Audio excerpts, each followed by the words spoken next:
নমস্কাৰ, মই বৰ্তমান উপস্থিত আছোঁ অসম সাহিত্য সভাৰ নাৰায়ণপুৰ বৰখামতি পথাৰত, মণিকাঞ্চন পথাৰত। আৰু এয়া সাহিত্য সভাৰ মূল তোৰণ আৰু সাহিত্য সভাৰ বিভিন্ন পৰিৱেশ মই আপোনালোকক দেখাই যাম। আৰু আমি ইয়াৰ ভিতৰলৈ সোমাই যোৱাৰ লগে লগে আপোনালোকৰ প্ৰতিটো মুহূৰ্ত আপোনালোকক দেখাই যাম। আশা কৰোঁ ভিডিঅ'টো শেষলৈকে আপোনালোকে চাব। মূল দুৱাৰেদি খোজকাঢ়ি সোমাই আহি আছোঁ। লোকে লোকাৰণ্য হৈ পৰিছে গোটেই পৰিৱেশ। চাৰিওফালে অগণন ভক্তৰ ভিৰ।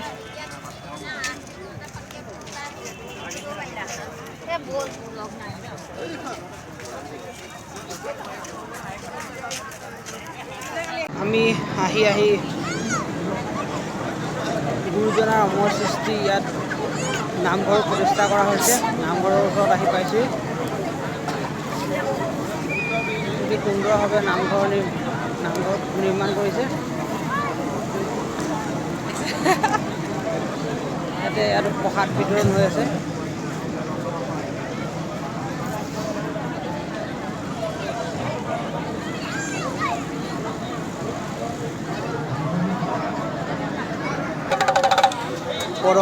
প্ৰদৰ্শনীৰ দুৱাৰত অগণন ভিৰ।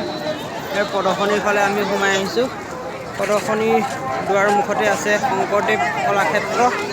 কলাক্ষেত্ৰৰ ভিতৰলৈ আমি সোমাব চেষ্টা কৰিম। কিন্তু অগণন ভিৰ।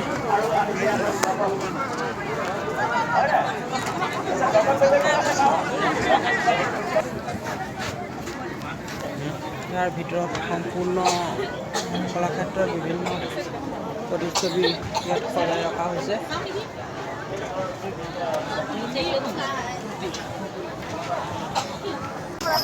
সাহিত্য সভাৰ মূল আকৰ্ষণ গ্ৰন্থমেলাৰ মূল গেটত আমি আহি পাইছোঁহি। দেখিছোঁ চাৰিওফালে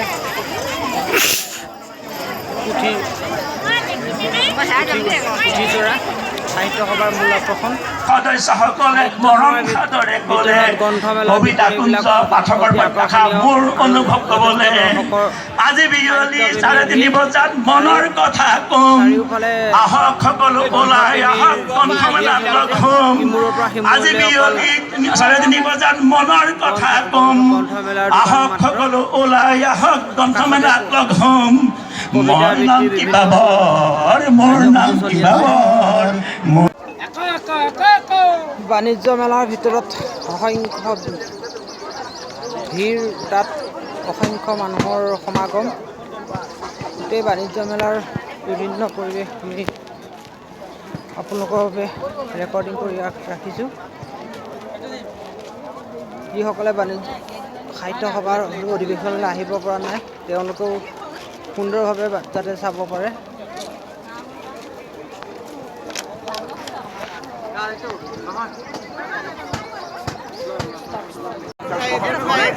কণ শিশুসকলৰ মনোৰঞ্জনৰ বাবে ইয়াত খেলা ধূলাৰ খুব সুন্দৰ ব্যৱস্থা আছে।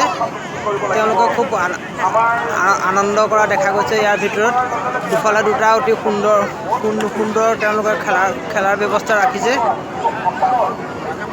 সাহিত্য সভাৰ বিভিন্ন পৰিৱেশত ঘূৰি আহি ভতিজা লগতে দেউতা আমি আহি পেলাই মূল মণ্ডপত আহি বহিছোঁহি।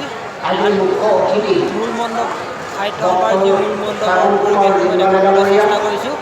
মূল মণ্ডপত এখন খালী হৈছে, কিন্তু দিনৰ ভাগত সম্পূৰ্ণ হৈ আছে।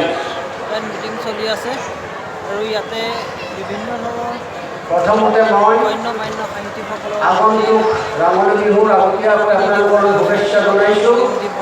ইয়াতে অনুষ্ঠিত হৈছিল। ইয়াতে ইমান বিশাল মণ্ডপ দুপৰীয়া সময়ত সম্পূৰ্ণৰূপে পূৰ্ণ হৈ আছিল।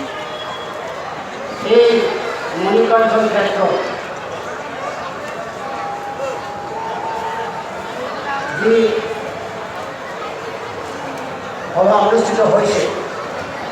এই সাহিত্য সভাৰ যিটো অনুষ্ঠান, আমি মীনা বজাৰৰ পৰা সাহিত্য সভাতকৈ মীনা বজাৰত ভিৰ বেছি।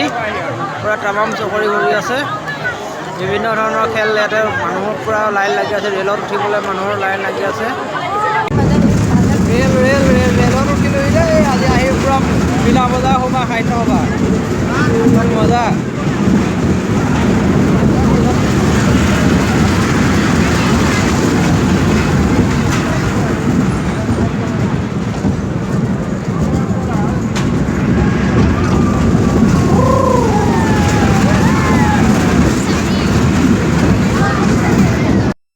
আমি এতিয়া আহি মূল মণ্ডপেদি বাহিৰলৈ ওলাই আহি আছোঁ। লগে লগে ইয়াত এটা কথা ক'বই লাগিব, সাহিত্য সভা গ্ৰন্থ বিপণীতকৈ কিন্তু বাণিজ্য বিপণীত ভিৰ যথেষ্ট বেছি দেখা গৈছে। যাক কি নহওক, ওচৰতে অসম সাহিত্য সভা পাই অতি ভালদৰে উপভোগ কৰিলোঁ। লগতে অসম সাহিত্য সভাৰ উন্নতি তথা চিৰযুগমীয়া হওক তাৰে কামনা কৰিলোঁ। জয়তু অসম সাহিত্য সভা, জয়তু অসম সাহিত্য সভা। লগতে যদি ভিডিঅ'টো চাই ভাল পায় লাইক, শ্বেয়াৰ আৰু কমেণ্ট কৰিবলৈ নাপাহৰিব। ধন্যবাদ।